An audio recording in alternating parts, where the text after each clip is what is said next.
And welcome back, ladies and gentlemen, to another edition of the Top Podcast. I'm your host, Harrison Reno, back alongside me, co-host Dan Kiley, episode 85 of the Top Podcast. I'm not quite sure it's 85, maybe 86.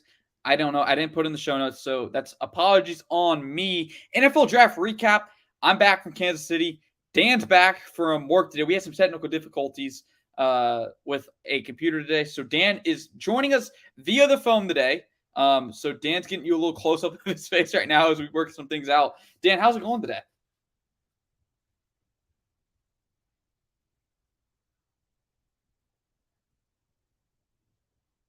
We've lost Dan's audio. So Dan's gone. All right, so we're gonna just jump right into it as technical difficulties continue here tonight. I'm just going to solo it. So apologies for the bag in the background, I guess, over there. I am packing up currently to head home for the summer. But anyways, without further ado, let's hit the NFL draft recap real quick. We'll come back for hot topics. We'll come back for Dan's rant. Hopefully we can get Dan's rant in today. Hoping we can. But hey, NFL draft recap. What a weekend it was. I had fun. A lot of fun out in Kansas City. There's not much to do in Kansas City, but with the NFL draft in town, things pop up, things happen. So, yeah, NFL draft was great. Obviously, 10 Georgia Bulldogs were drafted this weekend. Another great weekend. Your boy Jonathan Williams was on the Twitter feed tweeting out some great stats. I believe it is now 25 Bulldogs were drafted in the last 2 years combined. Record-breaking stuff. Dan's back. So, Dan, how's it going today? Well, not well, clearly. I mean, I am having the hardest time getting connected today. So, I never felt so close to me before. Listen, I'm telling you, it has been an afternoon. It's all my fault. I apologize. But I hope you guys can hear me clear. We're going old school connect iPhone earphones on the iPhone, so we'll see how this goes. But I'm glad to be here. We got a lot to talk about. A lot of things have happened the last couple days. Man, just another banner day for the Dogs, Harrison. Absolutely. Dan, let's get into some hot topics. Your audio, you might want to put the thing, I guess the little pause button, like right on your left side, close to your mouth, because that is the mic. On the other side, my bad. Yeah. A little bit closer just now. There we go. It's a little bit better. But hey, we'll work through it. We got a little bit better. Still sounds like you're far away, but we'll work through it. Dan, let's hit hot topics real quick. We got two. Then we'll go into Dan's rant. Hopefully, technology willing, we'll be able to get through both of these. And then we can get into the draft recap, as I've already kind of lectured on here for a little bit about it. Dan, what is your favorite team? So obviously, Dan's favorite team is the Falcons. What is your favorite Falcons draft pick in your lifetime? Hot topic number one. This was very easy, and I think anybody who's a Falcons fan is going to have the same one. The excitement the morning that we found out that we traded up from, I can't remember if it was, I think it was number 9. We traded from 9 to number 1 to go get the most exciting player to ever play in the history of Atlanta. Now, listen, Matt Ryan probably is the best pick we've ever had, and because he's arguably the best Falcon we've ever had. But Michael Vick is the most excited I've ever been about a draft pick in my entire life. And boy, did he do nothing to disappoint while he was here. I mean, obviously, the end was not what anybody would have wanted, but he was the most electrifying guy I've ever seen. And I've seen Deion Sanders in person, but Michael Vick was something different, and he created a buzz. And he basically put Atlanta on the map. I mean, people paid attention to Atlanta. It was the one time I can remember in my lifetime where we had the guy that everybody in the country wanted to watch. And it was just a pride to have him here. I've never been that excited about a draft pick before. And for me, it's Michael Vick, and I think it's a pretty easy one. Yeah, I don't know if I'll be able to match Dan's excitement on Michael Vick as I'm trying to promote the show. So apologies for not looking at the camera right now. It's been a hectic afternoon for all of us on this side of things. Dan, I don't have an answer for this one. I really don't know. But I'm going to take the cop-out with this one, and I'm going to go Zach Martin.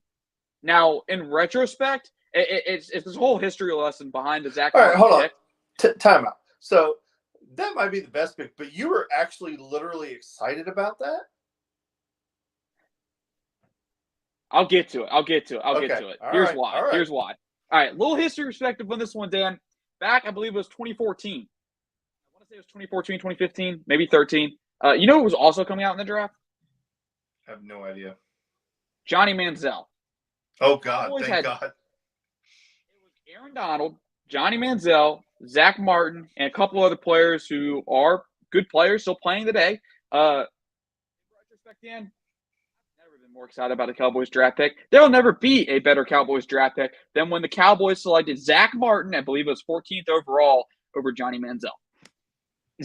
Zach Martin, a Pro Bowl, All Pro, probably future Hall of Fame right guard, probably one of the best guards in the game today. I won't say the best because probably Quentin Nelson holds that.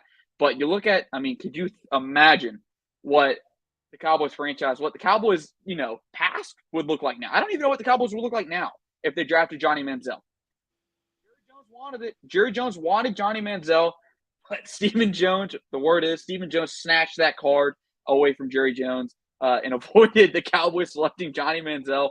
Ends up with hey, I'll take it, man. You got Zach Martin, and he's the staple of Cowboys offensive line. I didn't know about Zach Martin at the time. Obviously, very young. I knew about Johnny Manziel, but nobody in my family, nobody in that household wanted Johnny Manziel.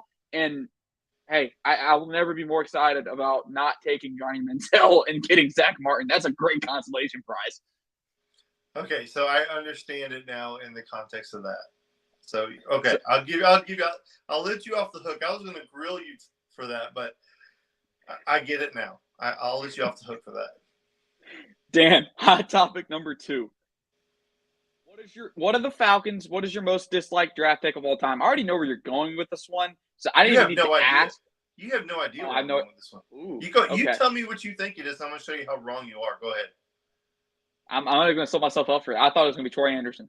No, absolutely not. Troy Anderson still has hope. The worst draft pick the Falcons ever made is they were picking, I want to say it was 8, maybe it was 7, 6, somewhere in there. And they took Jamal Anderson out of Arkansas. I remember sitting in front of my television, screaming at the television, anybody but him, because everybody in the media was saying that we were going to take that guy in the first round that high.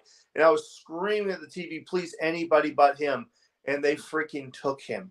And I was so pissed. Everybody I knew was so pissed. And I've been so sour on Falcons first round draft picks ever since then, pretty much.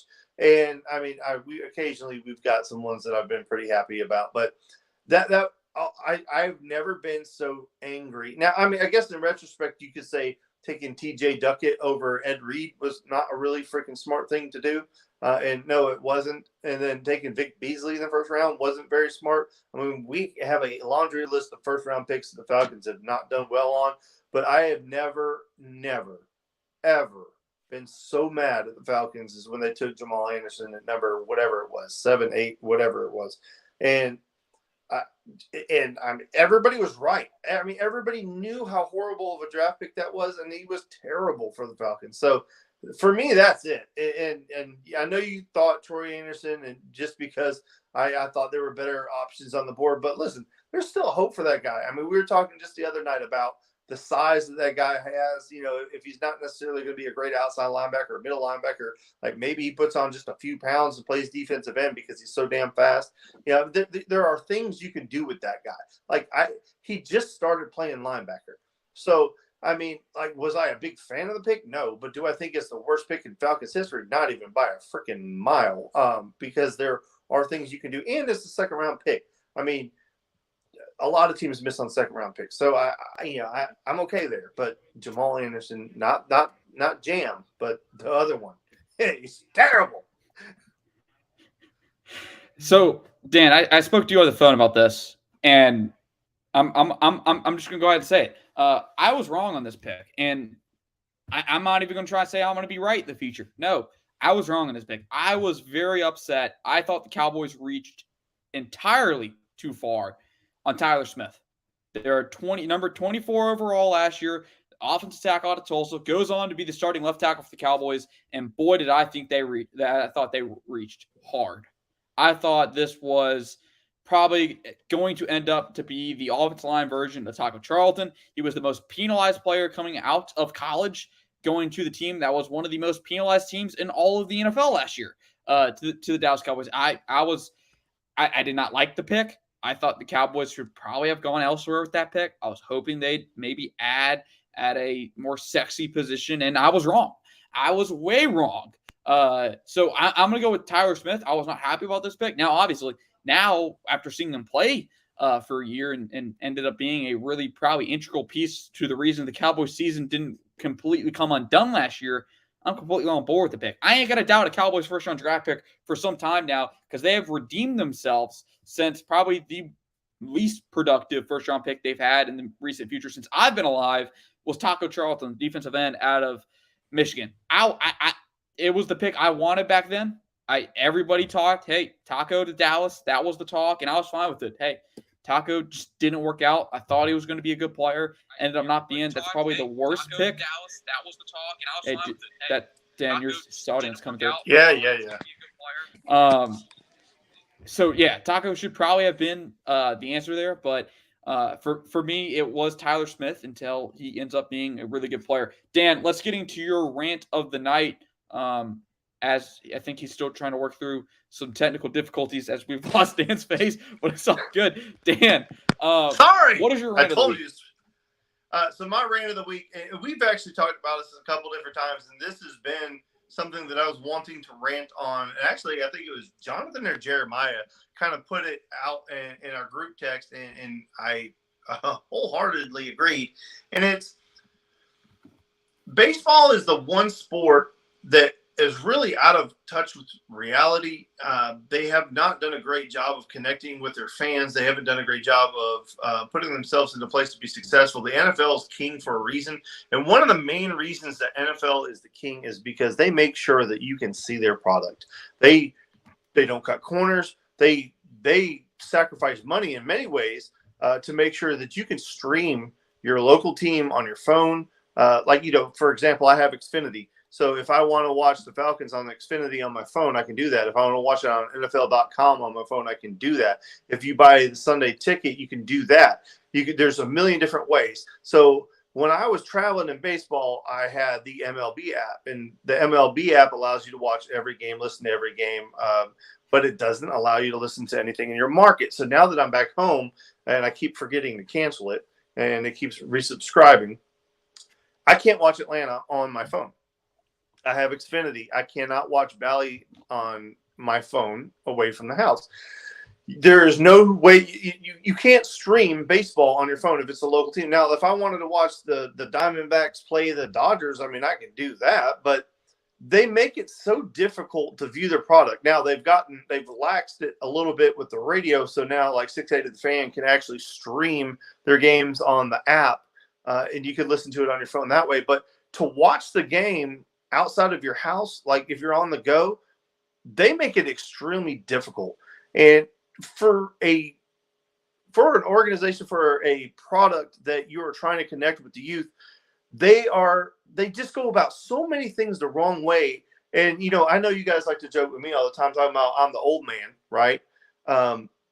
And get off my lawn stuff. Well, Major League Baseball's old man, get off your lawn. Like, if you're trying to connect with the youth and with the younger generation of Americans, most Americans consume things on their phone, on their mobile devices. They're moving around. We're not stationary.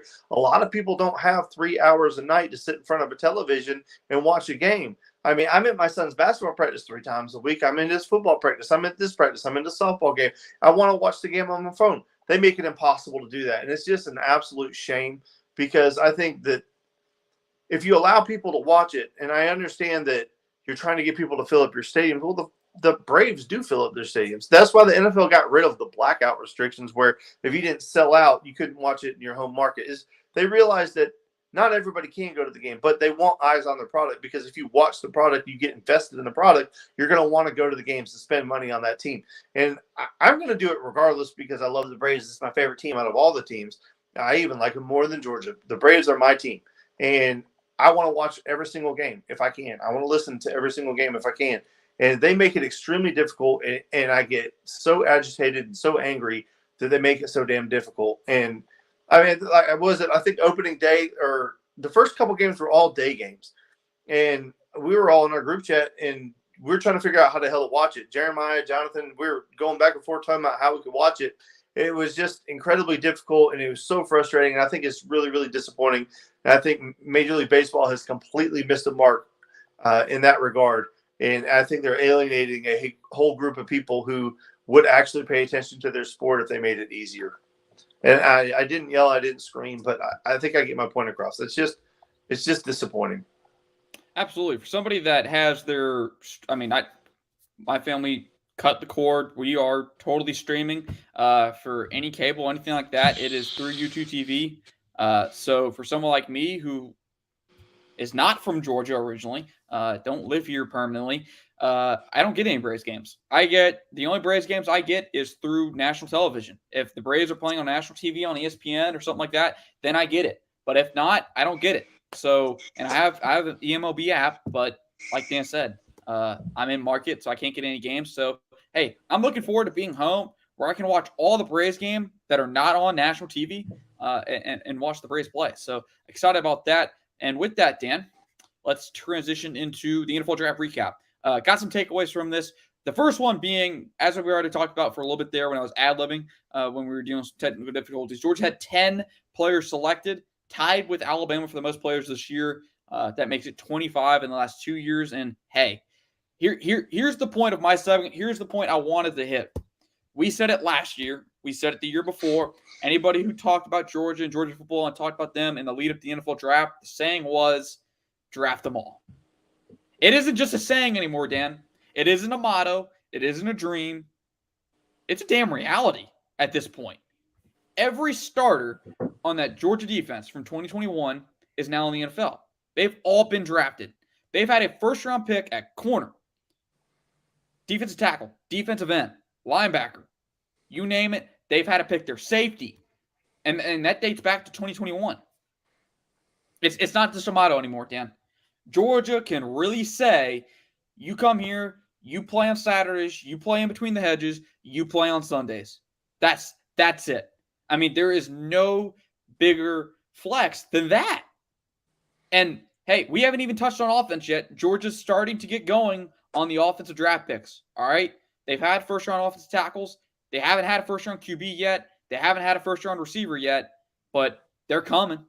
I promise you, they will have them over the next few years. So, Dan, what was your biggest takeaway from the weekend? That was my big takeaway, and it was the graphic from 247 Sports that put out talking about every player in that Georgia defense has been drafted that made me realize, hey, it's no longer saying, it's a damn reality at this point. Yeah, I think the biggest takeaway for me, and this is just my own opinion, and this isn't based on any fact other than just what I think NFL teams did a lot to put negative attention around a lot of these Georgia players to cause them to slide. Because I really feel like a lot of these teams that drafted them were probably behind some of that negative commentary to get their hands on them. Because if you looked at a lot of the mocks before all of the stuff started, a lot of these guys were going to go high, and they ended up getting them later, and there's a lot of great value there. Roseman, the GM for the Eagles, he said it's not really difficult. You just go to their practice, go to their games, watch their film. He's like, I'd literally take their whole roster. And I mean, I think that's 100% right.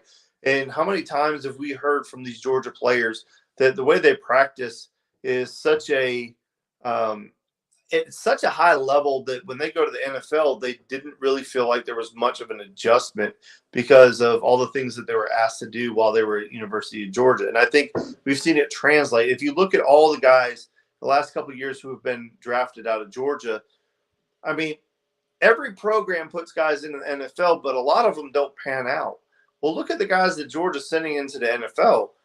They're panning out. And not only are they panning out, they're excelling very well, and they're doing it very quickly. I can't think. I guess Isaiah Wynn. No, not Isaiah Wynn. That's not the Wilson. Isaiah Wilson, the one who went to the Texans or Titans. I mean, that's the only one I can think of off the top of my head that was really like, no, it didn't work out. But that was self-inflicted. But that wasn't.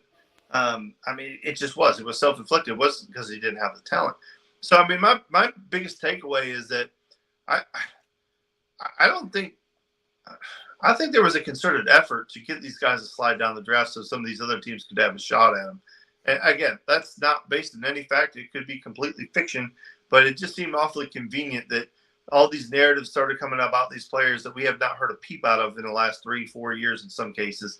I mean, obviously the Carter stuff, everybody knows that, and that popped up, but like I never heard a negative thing about Keely Ringo. Come on. I mean, we hear things. I mean, we're not like uber connected, but we're connected to people who are uber connected.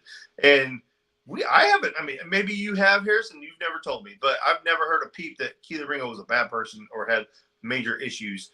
Apparently, he has like no work ethic now. I've never heard that. But and Darnell Washington. I mean, granted, I understand the injury concerns a little bit, but for him to slide as far as he did, what was there, 7 tight ends drafted before him or something like that? He didn't go to round 3, number 93 overall.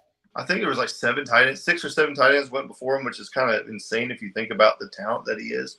But listen, at the end of the day, these guys are going to get some great players. And to recap my instant reaction, I was also extremely happy for Stetson Bennett. I think he's in a great spot.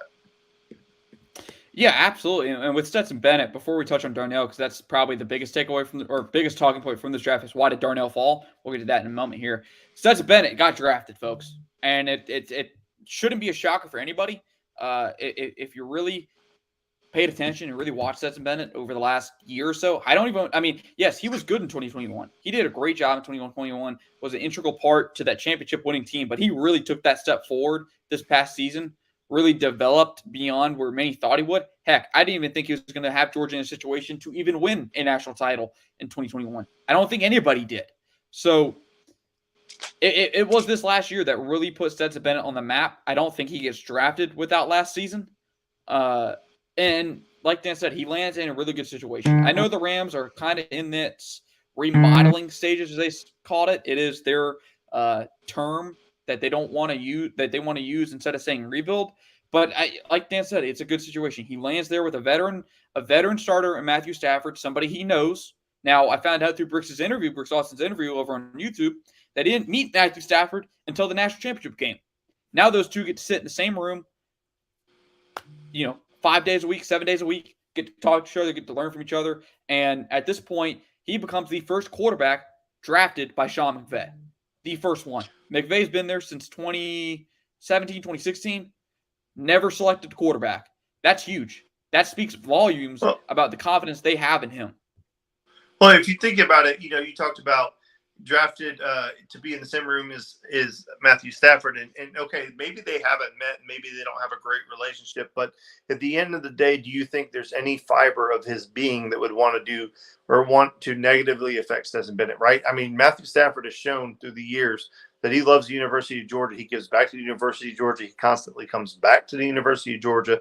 He's not like some of these other guys that kind of distance themselves from their school. He's embraced being a Bulldog, and I think he's a DGD. I know that gets thrown around a lot, but I think Matthew Stafford has done a lot of different things to prove that he is a damn good dog. And I think he wholeheartedly wants to see Stetson Bennett have success, and I think he knows that he doesn't have a lot of career left. So, helping Stetson is not going to it's not like Matthew Stafford's 26 years old and helping Stetson would jeopardize his long-term future, right? I think there is a lot of incentive for him to do, help him out, help him through some of these things. And then one of the reasons that I said it's a great situation is because Sean McVay is what? He was a short quarterback. What does he know? He knows everything that Stetson knows. He knows all the hurdles. He knows all the things that get in your way. He knows how difficult it is in some instances. So if you're going to have an offensive coordinator / head coach help a guy, what better than, first of all, he's an offensive genius. He's got a photographic memory. He can recall anything. If you've ever seen those things where reporters try to do this to see him if they can catch him, they say, hey, 2014 coaching the Redskins, and he's like, oh yeah, so it was we're on a 35-yard line. I mean, it's just instant recall, and so he's a genius, right? So he's a football savant that way. And then also he understands how you have to play that position at that size. So if it's ever going to work with Stetson, and I'm not saying it is or it isn't. I'm not saying that. All I'm saying is if it was ever going to work, that you could not have handpicked a better situation for him to have success. It's a situation where he is the only other quarterback on the roster, if I'm not mistaken. And Matthew Stafford has a tendency to miss a game here or there. So he might actually get an opportunity to play some meaningful games this year, but he's not going to be forced to play right away. And that would be the worst case scenario for Stetson, is to go to a situation where he has to play immediately. That's not going to be there. So he has an opportunity to sit back, learn with not a lot of pressure, with a guy who understands the position, understands the challenges that Stetson will face. I just think it's an absolutely perfect situation. And even from a schematic standpoint, the Rams are the closest. It's different, but it's pretty close to what Stetson was asked to do at Georgia. A lot of play action, heavy bootleg, heavy waggle team.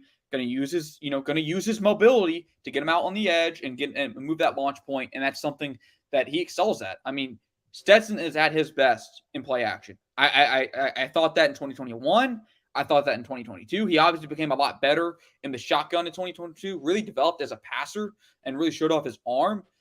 So from that standpoint, I really think it's a great fit. I think it's a great fit from the locker room standpoint, from the developmental behind-the-scenes standpoint, and from a playing standpoint of where Stetson's going to have a grasp of that offense. He's going to run a lot of the same concepts he ran at Georgia. And, hey, if they can do this right, if the Rams can rebuild right, they can set him up to be in a really good position to be the starting quarterback post Matthew Stafford. But even that's the dream for Stetson at this point. But even from there, it's he's 26 years old. He's been around the game for a long time now. Even if he doesn't get to start, even if he only makes a few career starts, hey, if he can go have a 10-year career like Colt McCoy, a comp that some people have put on him, that's still a good NFL career, a great NFL career to go be a backup and go be the guy when you need to be. And I think, like Dan said, it's the perfect situation for him. Dan, Darnell Washington, second time that Georgia's had a pretty high-profile player. I thought Darnell Washington was going to sneak his way into round one.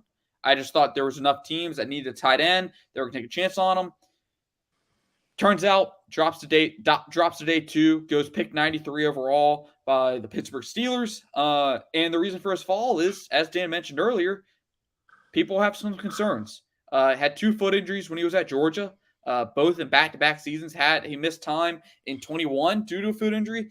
I believe he missed just spring practice this past year due to that same foot injury, similar foot injury. And as Dan and I have spoken on the phone earlier, he is playing tight end in an offensive tackle's body.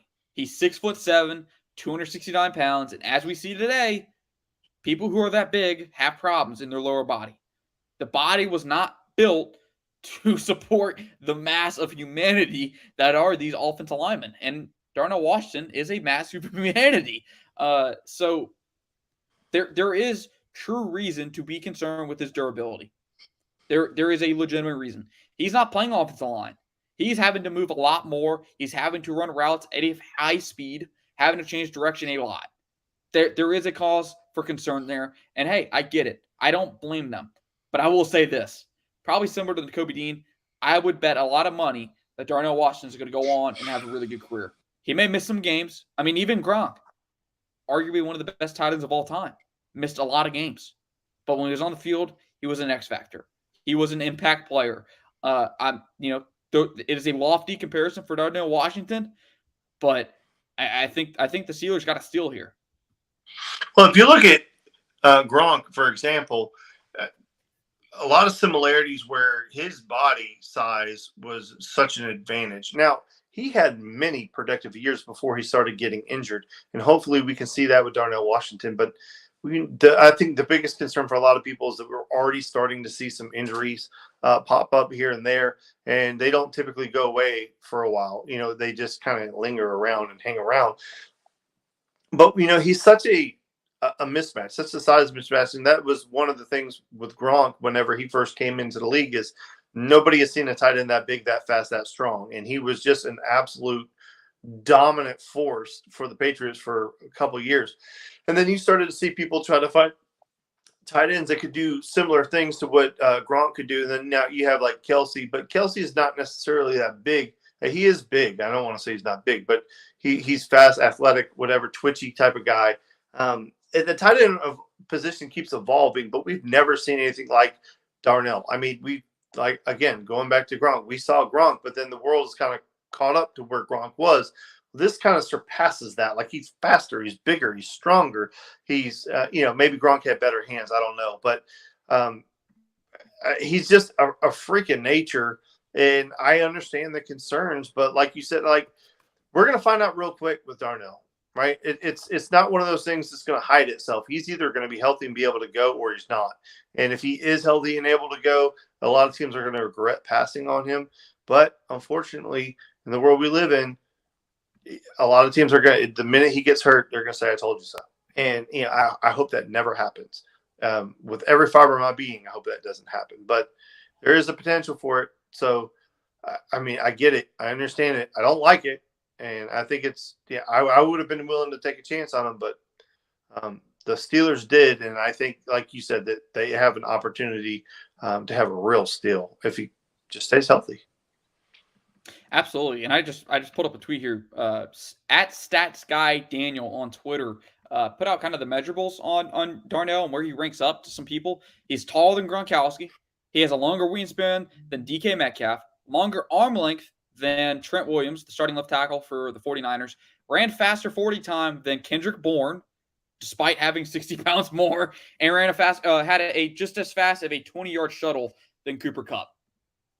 And the Steelers got a rare athlete. Yes. He is Cooper Kupp? Cooper Kupp.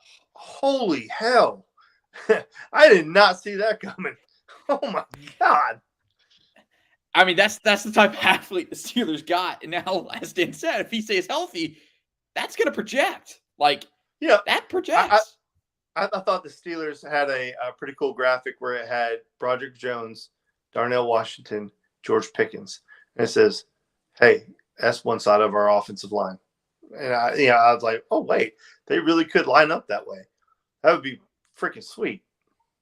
I mean, yeah, it's ridiculous here. And Dan, you bring us right into the next point.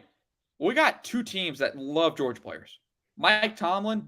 I don't know if I've seen Georgia Pro Day where Mike Tomlin's not front row, front and center. He's been there the last what? You say two, but the Giants had a bunch of Bulldogs at one point. There was another team.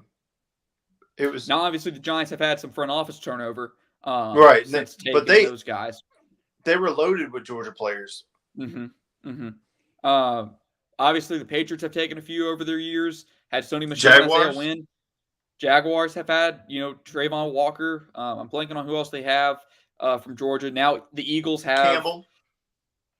That's it. The Eagles have so many. I mean, Nakobe Dean, Jordan Davis, Jalen Carter, and Nolan Smith. They've legit drafted that Georgia defense. They just traded for Keely Ringo. They just traded for DeAndre Swift right after they took. I believe it was it right after they took Keely, or is it before they took Keely? It was right before. Right before, yeah. So Georgia saw Stetson Bennett get drafted by the Rams, and then I believe it was a pick later. Eagles popped the news. They got DeAndre Swift.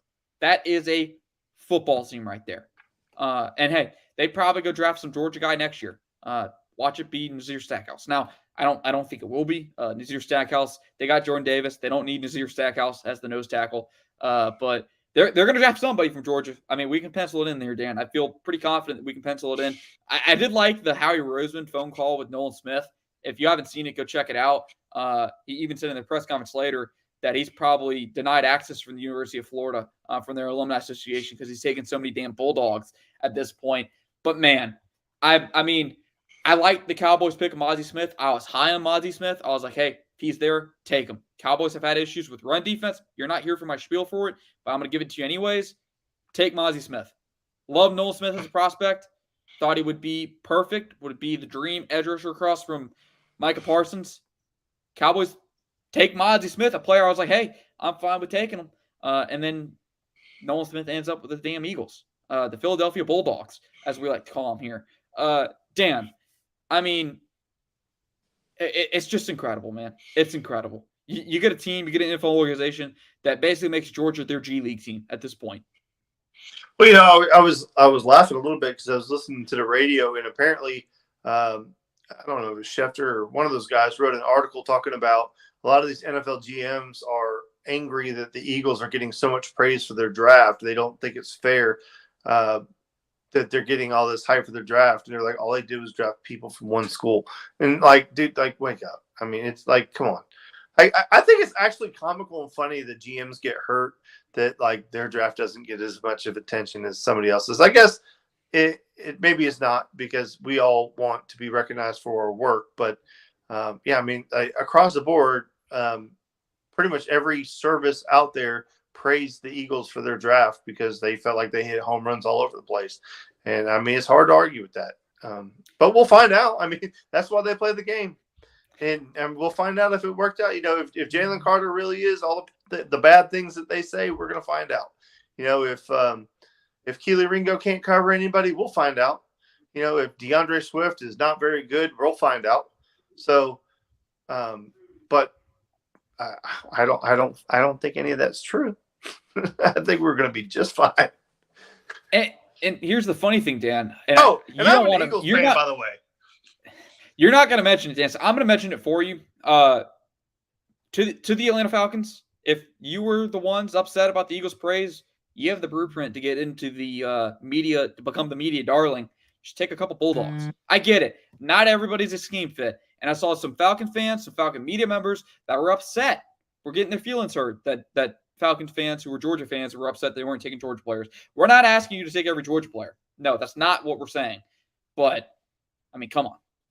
Jalen Carter's there. You have a need for the defensive line. I don't mind the Bijan pick. Bijan's one of the best players available.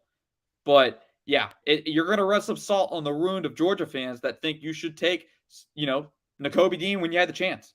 There's definitely going to be some hurt feelings there.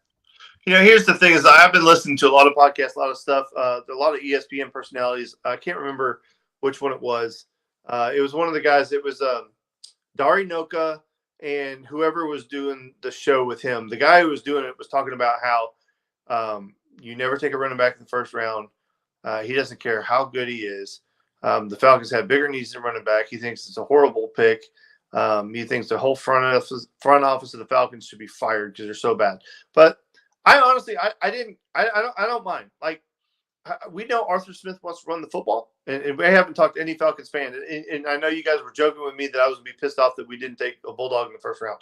Listen, a lot of people had Bijan Robinson number 1 or number 2 on the big board, period, over any position, either first or second best player. The player comp for him across the board was freaking Bo Jackson.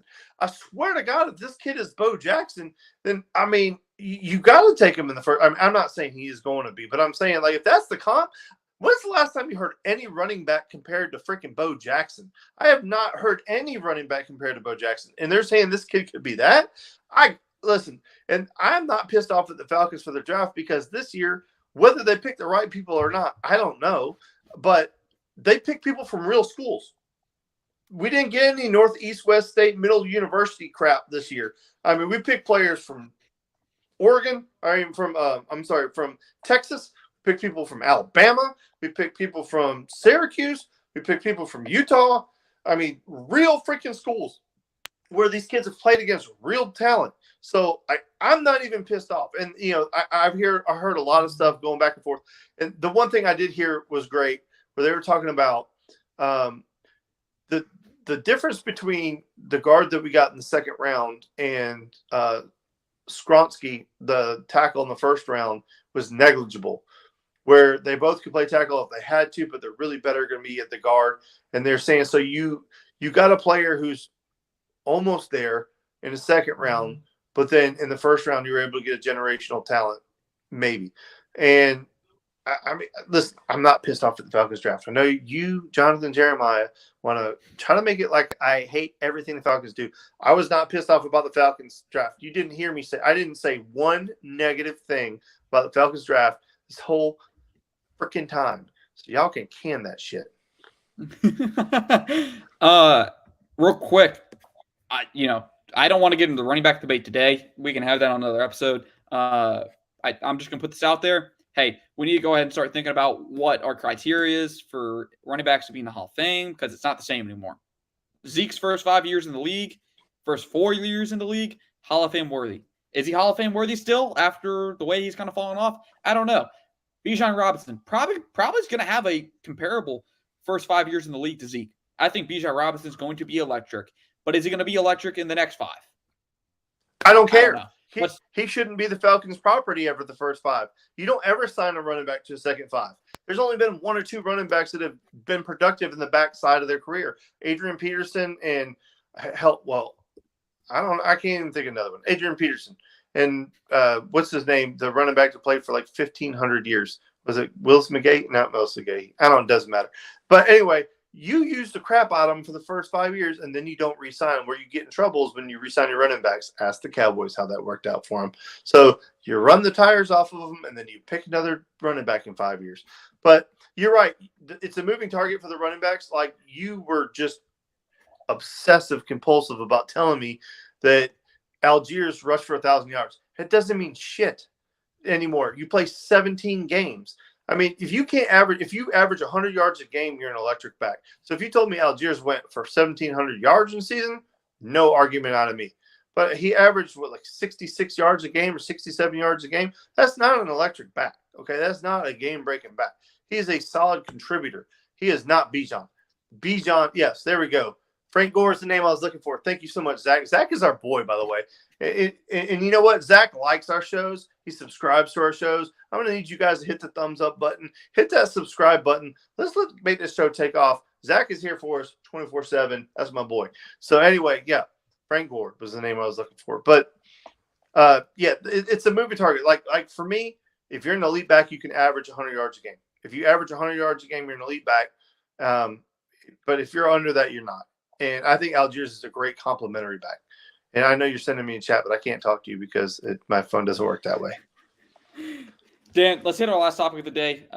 We've run a little bit over. I know Jonathan and Jeremiah have their show. We are 20 minutes over. So we have They're supposed to be over. Yeah, we're supposed to be done by now. Anyways, college football playoff format, that has come out. We're not on board with it, but we're not here to rant about the college football playoff new format. We've been there. We've done that. We've probably beat the brakes off that in NIL. We haven't talked about NIL in feels like a year. Maybe it's time we just revisit NIL, but there's really nothing new on that front.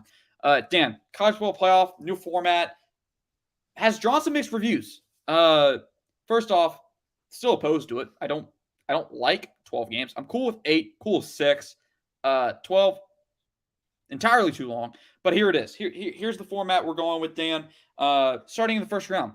We're going to have a Friday night on campus. Okay, I'm cool with that. Let's have a first-round game on campus. What I don't like is we're having it on a Friday night, 5 days before Christmas. Yeah, don't like the Friday night part. It's a one game, so we're going to get, I don't know, a 3-loss South Carolina against a 2-loss Houston team. I'll watch it, but not happy about it. Saturday, that following day, you're going to have 3 games, both on campus. Okay, I'm here for it. Okay? On campus, those atmospheres are going to be electric. It's going to be awesome. And it's on a Saturday. 4 days till Christmas. Okay. Yeah, you're stretching there. But hey, 3 games on a Saturday night, I'm cool with it. Postseason games, I'm cool with it. Here we go, Dan. Week later, quarterfinals, Tuesdays and Wednesdays. Rose Bowl going to be on a Wednesday? On New Year's Day? That's going to get some arguments. Semifinals, a Thursday and a Friday on what's supposed to be the national championship game. And then you're going to wrap it up January 20th, 2025 in Atlanta on a Monday night. Please, for the love of God, let's have a Saturday night championship game. I promise you, the numbers on that television screen, on that ratings, on the viewership will be drastic for the casuals. Because no casual is going to sit down on a Monday night if they don't really care 24/7 about college football and watch it until midnight. No. You do it on a Saturday, though, all the damn casuals are going to be on board. Heck, that's my opinion. I know you want to get that drive time on a Monday night. You want people to be home and be guaranteed. But I promise you, people will go out of their way on a Saturday night to watch a national championship game. That's my opinion, Dan. Dan, real quick before we get into this, I just want to say it. We don't have any less regular season games, so it's you're not really giving the players a break here, but you're also eliminating basically a month of preparation for bowl games. Gone. Just a month of time where players can kind of, get healthy, get their bodies right. before postseason, we've just totally trashed it. We're going to have playoff games starting the third week of December, basically the third week of December, heading into the fourth week, and they're playing up until the third week of January. I'm out on this one, Dan. So all they did was they turned college football into the NFL. That's all they did. It's not any different, and like a team doesn't need a month to prepare. So for the people who are on the field, it doesn't change at all, except for now it's an NFL season. The people who really get hurt in this are the guys who don't get a lot of playing time during the season. They got a lot of opportunity to practice during the bowl season and make a name for themselves and really propel themselves into the next year. Those are the people who get hurt. It's the fringe guys on the roster, maybe the third team guys who get a lot of opportunities to practice because some of the stars are resting or trying to get healthy, to your point. That's who this cheats right here. But to your point, they've taken away college football from what we knew and loved and turned it into the NFL. So now we have a JV NFL and then we have our NFL. That's all it is now. You have two different NFL leagues. You have like an under 21 NFL and an over 21 NFL. That's all it is. But I think we all knew, or at least hoped, that they would have enough common sense to make the first round bowl games on campus, right? That's the only way it makes sense, because you would be asking way too much for these people to travel 3-4 weeks in a row to locations to spend that kind of money. That's just not going to happen. So we knew that being at home made sense. I don't agree with playing them on Friday, but high school football's over, so that argument kind of goes away, right? I get that part of it. Like, what you don't want to do is take away from the high school games. But I don't know any state that has playoffs that deep into December. Maybe I'm wrong. I mean, I think that the state championship game here in Georgia was the first weekend in December. So this is beyond that, right? So I think we'll be okay there. I mean, to your point, I get it. And then, for the love of God, make the freaking Super Bowl and make the damn national championship game on a freaking Saturday. I mean, I'm going to back up Harrison on this one. You can kiss my ass with all those viewer numbers. Like, do us a solid. Like, for a Super Bowl, for a national championship game, that is a gathering, right? That is an opportunity to get together with our friends and celebrate and party and just have a great time and enjoy it. I'm not really a heavy drinker. I'm not really a drinker that much at all. But, like, I will not drink when I have to go to work in the morning. Not at all. But I should be able to sit back and enjoy a couple drinks while watching the game and not have to worry about being up at 6:30 in the morning the next day or 5:30 in the morning to go to work. That's ridiculous. And, especially, considering the last 2 years we've been Georgia fans and we had an opportunity. Like, I was much more hyped for the semifinal game than I was a national championship game, like, because I knew I had to go to work. And I mean, you have that stress hanging over you. Like, I really can't sit back and just let loose because I know I got to be at work in the morning. I've got responsibilities, which means I can't do nothing fun for the rest of my life. So I don't know. Like, it is what we thought it would be at the end of the day. There's no surprises here. You and I have beat this into the ground. We think, I think 8 would have been perfect if you had to expand. I thought 8 would have been perfect. 12 is just ridiculous because there's not 12 good teams in college football. There's just not. I'm done.